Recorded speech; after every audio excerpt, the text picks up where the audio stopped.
তারিখে আইএসআই দুজন মেয়ে জানার একটা স্পেশাল সার্ভিস গ্রুপ যেটা ওদের পাকিস্তান কমান্ডো ওরা এসছিল ঢাকায়, আপনারা দেখিয়েছেন, আপনারা কভার করেছেন, আপনারা কথা বলেছেন।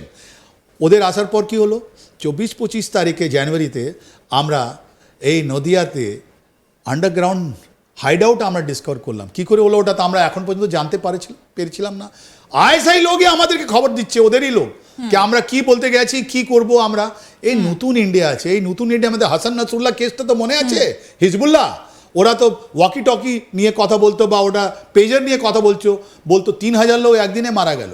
যদি এদের কোনো প্ল্যানিং আছে আইএসআই, বাংলাদেশে যদি কোনো প্ল্যানিং আছে, বাংলাদেশের একটা হুঁশিয়ারি আমি দিয়ে দিচ্ছি, যারা ওখানে জামাত, হেফাজত ইসলাম, যারা আছে ওখানে, জেএমবি হোক বা একিউ, যারা হোক ওখানে, সাবধান, তোমরা এটা নতুন ইন্ডিয়ার সঙ্গে টক্কর নিচ্ছ।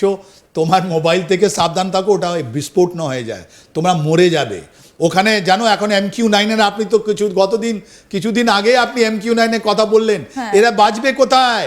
কোনো কোল্যাটারাল দেবে না, আর কেউ মারা যাবে না, এরকম জিনিস হবে না। শুধু ওইটা গিয়ে খাড়াক, ওটা বুঝতেই পারবে না কোথায় কি হলো। এত স্পিডে যাবে, এত জিনিসে যাবে, তাহলে এটা প্ল্যান করো না, এটা মানুষকে এটা পয়জন দিও না, বাংলাদেশ মানুষকে, কি ইন্ডিয়ার প্ল্যান কি আছে, ইন্ডিয়া কি করতে পারে। এখন ইন্টেলিজেন্সও আছে, এখন হাতিয়ারও আছে, তোমরা যদি দম হয় একটু দেখলে তো। একটু নদিয়াতে আমরা ডিসকভার করলাম 4টা, অনেক জায়গা আইএসআই যেটা ডিপ স্টেট আমরা বারবার বলেছি, ওটা ডিসকভার হলে ভাই যারা দিয়েছে, যারা পলিটিক্যাল লোক আছে বা যেখানে পঞ্চায়েতের লোক, মিনিস্টার হতে পারে ওর মধ্যে আইএসআই পের হলে, যারা কাউন্টারফেট কারেন্সি কাজ করছে, সোনার স্মাগলিং করছে, ওদেরকে আমরা ছাড়ছি না। আইএসআই সঙ্গে যাদের যোগান আছে ওরা বড় বড় স্টেটমেন্ট দিতে পারে, কিন্তু আলটিমেটলি ওরা যাবে ভেতরে, রাইট? তো ওর মধ্যে আমাদের ইন্ডিয়ার কাছে অনেকগুলো প্ল্যান আছে, অনেক ওরা মনিটর সিচুয়েশন আছে। আমাদের যেটা এইদিকে এফেক্ট হয়, ইন্টারনালি বাংলাদেশ কি করছে, একটা সোভরিন কান্ট্রি আছে, ওরা ইন্ডিপেন্ডেন্ট, আমরা ওদেরকে সম্মান করি। 17 কোটি ভাই বোনদের জন্য আপনি বললেন তো 120 কোটি টাকা আমরা তো আমাদের অনুদান দিলাম, মানে ওটা তো আমাদের এদের জন্য দিইনি, আমাদের তো ওদের স্বাস্থ্য, ওদের চিকিৎসা যেটা আছে, ওদের পড়াশোনা, ওটা এগ্রিকালচার, ওদের অনেকগুলো জিনিসে, ক্লাইমেট, অনেকগুলো জিনিসে আমরা ওটা মদত করছি, আমরা আর করতে থাকবো। কেন যে আমরা 71-ও করেছিলাম। আমার মনে আছে যখন আমি সিনেমা যেতাম, আমাদের 80 পয়সা না 75 পয়সা একটা টিকিট ছিল আগেকার, ওর মধ্যে 10 পয়সা না 5 পয়সা ওর মধ্যে ট্যাক্স লাগতো, ওটা রিফিউজি ট্যাক্স। আমরা রিফিউজি বলিনি, ওরা আমাদের ভাই বোনের জন্য, আমরা কোনোদিন কোনো রিগ্রেট করিনি কি আমরা কেন পয়সা দিলাম। আমরা এটা গর্ব দিয়ে বলছি কি তোমরা আসো, আমাদের হৃদয়টা খুব বিশাল আছে ইন্ডিয়া।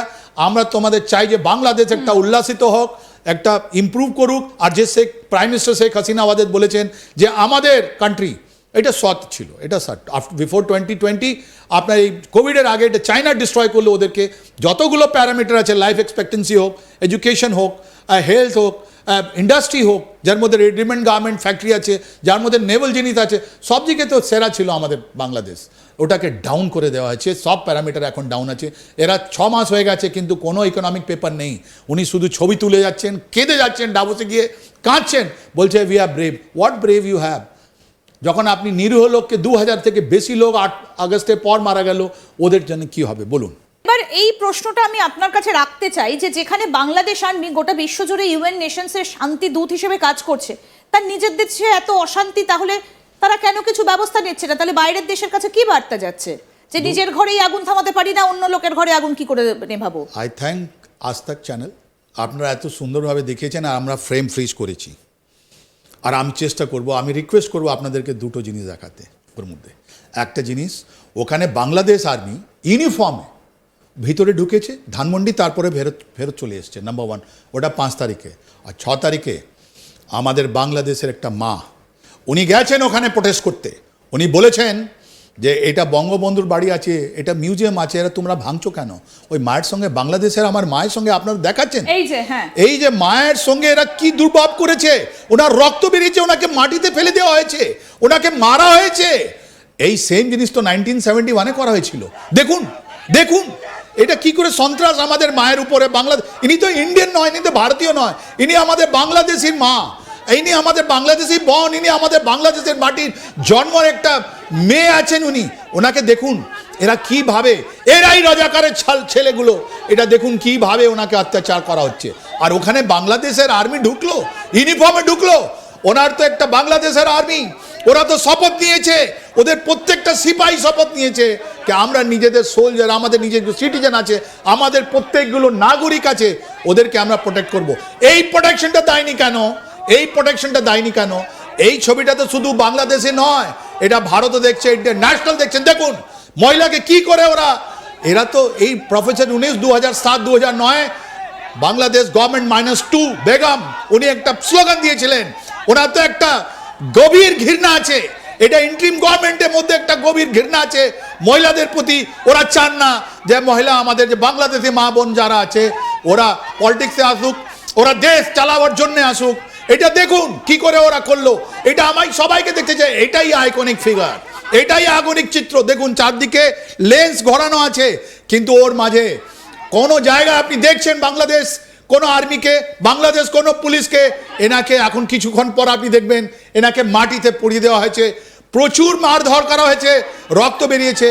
হয়তো আমার মা আজকে জিন্দা নেই কেন, যে উনি একটা উইটনেস আছেন যে এই যে সরকার আছে, এই সরকারের মনোবৃত্তিটা কি আছে। এই যে বাংলাদেশ আর্মি, লজ্জা আসছে আমাদের ওদের দেখে, ছি তুমি একটা মহিলাকে তোমরা প্রোটেক্ট করতে পারছো না, তাহলে তুমি কাদের জন্য আছো? কাপুরুষ, তোমাদের কাপুরুষের ফৌজ, যে একটা মহিলাকে ওরা প্রোটেক্ট করতে পারছে না।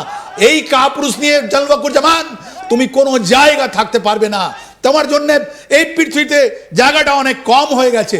এই চিত্রটা আপনারা দেখুন, এই চিত্রটা দেখুন, রাইট?